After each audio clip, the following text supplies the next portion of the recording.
Hey there, campers. I haven't made a video in over a week now. My last video was about Spider-Man. If I had half a brain, I would make another video about Spider-Man because that's what the people want. But instead, I'm going to be making a video about the perennial hot topic of the last few years, artificial intelligence.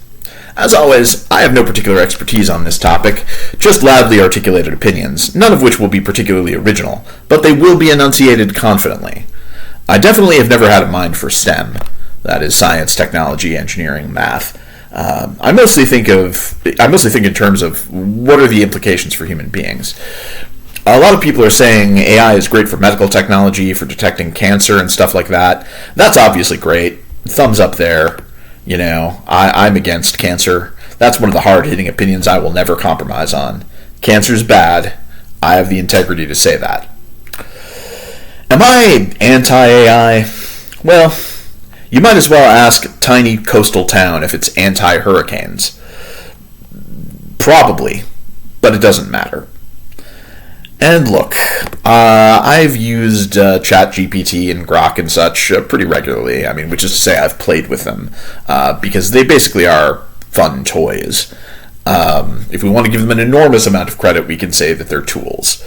And yeah, as a high school English teacher, I am grateful for the fact that they can whip up a grammar or vocabulary worksheet in about 10 seconds. So AI does some good in the world. Hey, maybe, despite its status as an astonishing guzzler of fresh water, the single most important finite resource on our planet, the one that makes it different from all the other dead rocks in the solar system and capable of sustaining life, maybe despite all of that, AI will eventually earn its keep by being the thing that finally solves climate change. Maybe. Because God knows the practical and actionable solutions that have been presented to us over the last half century, like eat less meat, use more public transportation, are we've collectively decided those things are way too hard. Another concern, of course, is that it's going to cause more catastrophes than it solves. Anyone who's seen Terminator or The Matrix knows that we've got to keep this stuff as far away from our military and defensive technology as possible. So obviously nobody's doing... Oh, Pete Hegseth is actively integrating... never mind. I'm sure it'll be fine.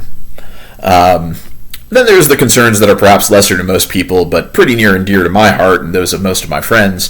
The idea that AI is going to dominate the generation of art, literature, music, cinema. That is so dumb. Art is the expression of the human soul.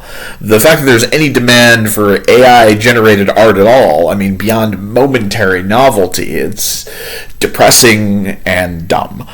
But I guess we can take comfort from the fact that one art form AI can never take away from us will be theater and other forms of live performance, because no one wants to see them anyway.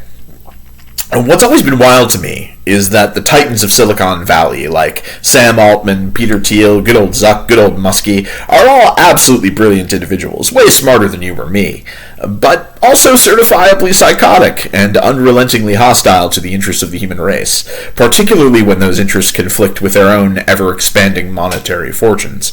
We probably shouldn't listen to these people, but our species, whether it be communist China or free enterprise America, long ago decided that being rich means being smart, and smart means good, and thank you, sir, we'll get right on top of implementing your agenda to your exact specifications. The other great fear, of course, is we're told it's going to eliminate not only artists, but most white-collar jobs over the next decade, which I'm no fancy economist, but I'm pretty sure that's bad from the perspective of a consumer-driven demand economy. Just thought that might be bad.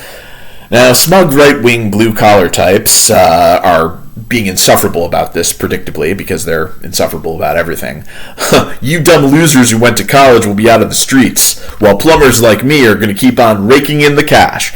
Yeah, who are you planning on plumbing for, exactly? Other plumbers? How do you think your blue-collar skills are going to serve you in an unending global depression in which no one can afford to pay you?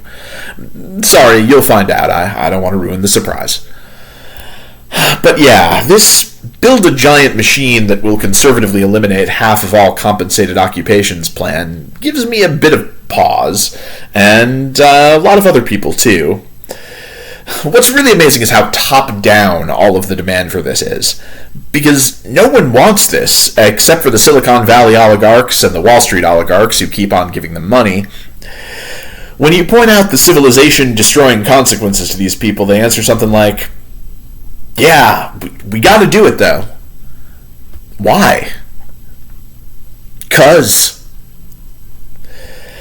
I always think of the immortal exchange between Lisa Simpson and Nelson Muntz.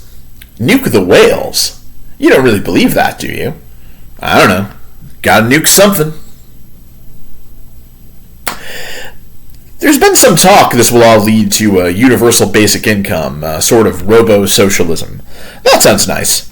And if we had any kind of organized democratic polity capable of expressing, let alone enforcing, the will of the people, or if we were even coherent enough to figure out what the collective will of the people even is, I bet we could pull that off. Spoiler alert, I'm highly skeptical. If we leave the decision to the very smart men in charge, they'll probably just ask the robots they built and we'll get robo-fascism instead. I'm sure ChatGPT will think of some very efficient ways to eliminate our surplus population.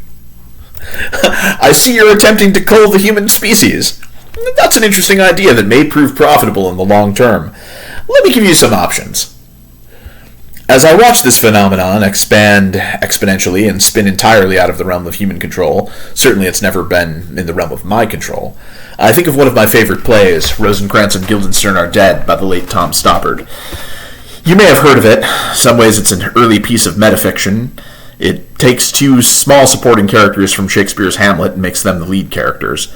I love this play. My favorite thing about it is that it comes from a singular human mind as opposed to being predictive text based on the writings of billions of human beings that big tech ripped off without compensation. But anyway, in the original Hamlet, Rosencrantz and Guildenstern are the title characters' childhood friends, but they're recruited by Hamlet's no-good uncle, Denmark's King Claudius, to spy on him. Claudius orders the two of them to accompany him to England. Being a clever boy and kind of a sociopath, Claudius secretly writes a letter asking the King of England to do him a favor and decapitate Hamlet, or unalive him, as they now say online. Now Hamlet, also being a clever boy and kind of a sociopath, secretly reads the letter and rewrites it so that the King of England unalives Rosencrantz and Guildenstern instead. Ha! They probably don't deserve that. They almost certainly don't know about Claudius's evil scheme. They were just a couple of guys making their way through the world, like most of us.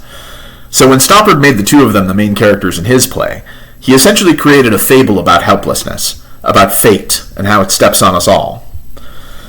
As he faces his execution at the end of the play, Guildenstern says, "There must have been a moment at the beginning when we could have said no. But somehow we missed it." Anyway, again, I'm sure it'll all be fine. Have a great day.